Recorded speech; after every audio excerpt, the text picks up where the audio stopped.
तो काफी कॉन्फिडेंट ममता बनर्जी बहरहाल आज कूच कर जाएंगी नंदीग्राम की तरफ, लेकिन यहां पर यह जानना समझना बेहद जरूरी होगा कि नंदीग्राम में सबसे बड़े और इंपॉर्टेंट मुद्दे कौन से हैं। तो सबसे बड़ी बात तो होगी, सबसे पहला और अहम मुद्दा है वो है किसानों का मुद्दा। सबसे ज्यादा परेशानी, दिक्कतें, देखिए ये वही मुद्दा है जिसको लेकर बार बार केंद्र सरकार पर ममता बनर्जी हमलावर रही हैं। केंद्र सरकार बार बार ये कहती रही है विकास के नाम को लेकर कि वहां पर विकास बिल्कुल नहीं हुआ है। हालांकि दोनों पिछली बार साथ है, लेकिन इस बार अलग अलग है। शुभेंदु इस मुद्दे को कितना उठाएंगे ये भी एक दिलचस्प बात होगी। स्थानीय समस्या यानी आम लोगों की, जनता की जितनी भी समस्याएं हैं उनको भी उठाना, ये सबसे बड़ा मुद्दा यहां पर रहेगा। तो तीन अहम मुद्दे किसान हैं और साथ ही साथ वहां का विकास और स्थानीय समस्याएं।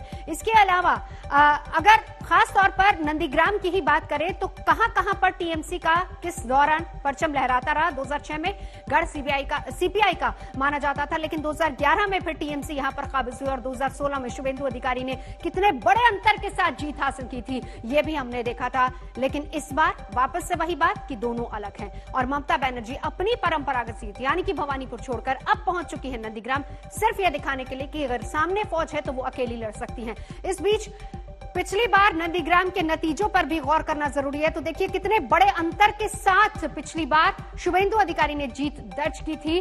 66.79% के साथ जीत हासिल की थी। सीपीआई दूसरे नंबर पर थी और तीसरे नंबर पर बीजेपी, जिसको महज 5.32% वोट ही मिले थे। लेकिन अब इसी बीजेपी के सिंबल के साथ शुभेंदु अधिकारी मैदान में और यहां पर कड़ा मुकाबला, आमने सामने टीएमसी वर्सेस बीजेपी। अब जरा वोटों की तादाद भी देख लेते हैं। देखिए पुरुषों की तादाद, कुल वोटर अगर देखा जाए तो 2,47,252 हैं, जिसमें पुरुष 1,28,585 हैं और 1,18,666 महिला वोटर हैं। अब महिलाओं पर सबसे ज्यादा फोकस है क्योंकि प्रधानमंत्री बार बार ये कहते आए हैं कि जो महिला साइलेंट वोटर है वो हमेशा बीजेपी के साथ जाती है। इसको समझती हैं ममता बनर्जी और शायद इसीलिए 50% सीटें महिलाओं को दी गई हैं। अब 2007 में ममता बनर्जी ने यहां से आंदोलन शुरू किया था। ये नंदीग्राम के साथ ममता बनर्जी का जो लिंक है वो किस तरीके से जुड़ता है वो भी देखिए। 2007 में ममता बनर्जी ने यहीं से भूमि अधिग्रहण आंदोलन शुरू किया था और ये एक सबसे बड़ा कारण था कि यहां पर टीएमसी खुद को स्थापित कर पाई। यहां से लेफ्ट के किले को उखाड़ फेंकने में ममता बनर्जी कामयाब हुई क्योंकि ये 2007 का ही साल था। लेकिन इसमें बहुत बड़ा हाथ जो था वो शुभेंदु अधिकारी और अधिकारी परिवार का था। जमीन अधिग्रहण के खिलाफ किस तरीके से ममता बनर्जी ने आवाज उठाई थी, किस तरीके से जनता के बीच में वो पहुंची थी। और ये एक सबसे बड़ा कारण और वजह भी हो सकता है कि आज ममता बनर्जी इतनी कॉन्फिडेंट है कि उन्होंने सिर्फ एक ही सीट यानी कि नंदीग्राम से चुनाव लड़ने का फैसला किया। खूनी हिंसा में कई मौतें भी हुई थी उस दौरान और ये कनेक्शन खुद का ममता बनर्जी कहीं ना कहीं नंदीग्राम की जनता के साथ जोड़ती हैं कि जिस तरह से उन्होंने उनके हक की लड़ाई लड़ी थी, तो इसीलिए ममता बनर्जी खुद को उनके साथ खड़ा हुआ और कनेक्ट किया हुआ बताती है। बहरहाल ममता बनर्जी नंदीग्राम में कहां ठहरेंगी इसका भी पूरा इंतजाम हो चुका है। हम आपको वहां भी लिए चलते हैं जहां रहकर ममता बनर्जी इस पूरी सियासी लड़ाई को लड़ेंगी।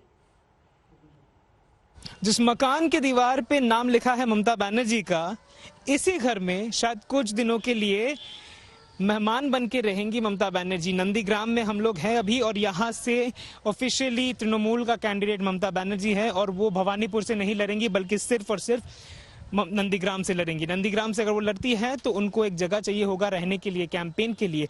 घर ढूंढे जा रहे हैं ममता बनर्जी के लिए।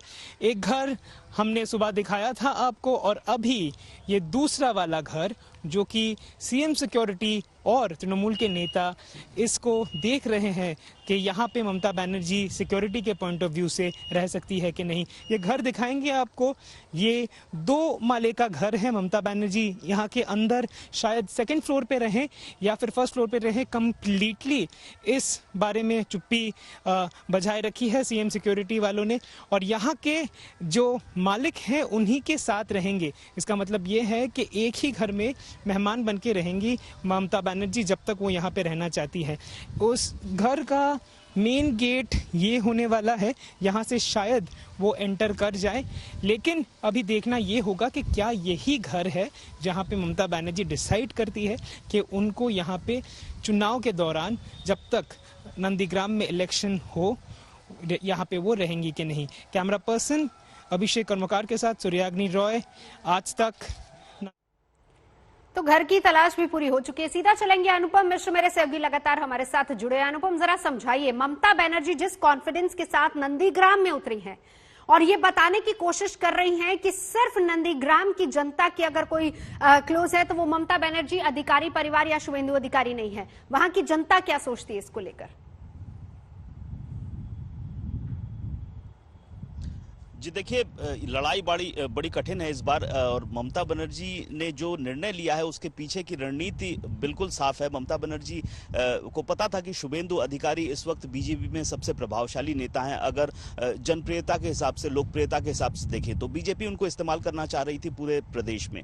लेकिन ममता बनर्जी ने जो अनाउंसमेंट किया कि वो नंदीग्राम से लड़ेंगी, तो इससे उनकी नीति साफ हो गई कि वो शुभेंदु को सिर्फ नंदीग्राम में केंद्रित करके रखना चाहती हैं। अब शुभेंदु अधिकारी पर काफी दबाव हो गया है इस सीट को जीतने का, क्योंकि अगर ममता बनर्जी यहां से नहीं लड़ती तो इस सीट से शुभेंदु अधिकारी आसानी से जीत सकते थे। लेकिन ममता बनर्जी जहां पर उम्मीदवार है वहां से जीतना बहुत बड़ी बात होगी शुभेंदु अधिकारी के लिए। ऐसे में शुभेंदु को अपना सारा समय, ज्यादातर समय इस सीट के लिए देना होगा, यहां पर कैंपेनिंग करनी होगी। तो ये सोच थी ममता बनर्जी की यहां नंदीग्राम से चुनाव लड़ने के पीछे। और दूसरी जो यहां के लोगों की सोच है वो बटी हुई सोच है।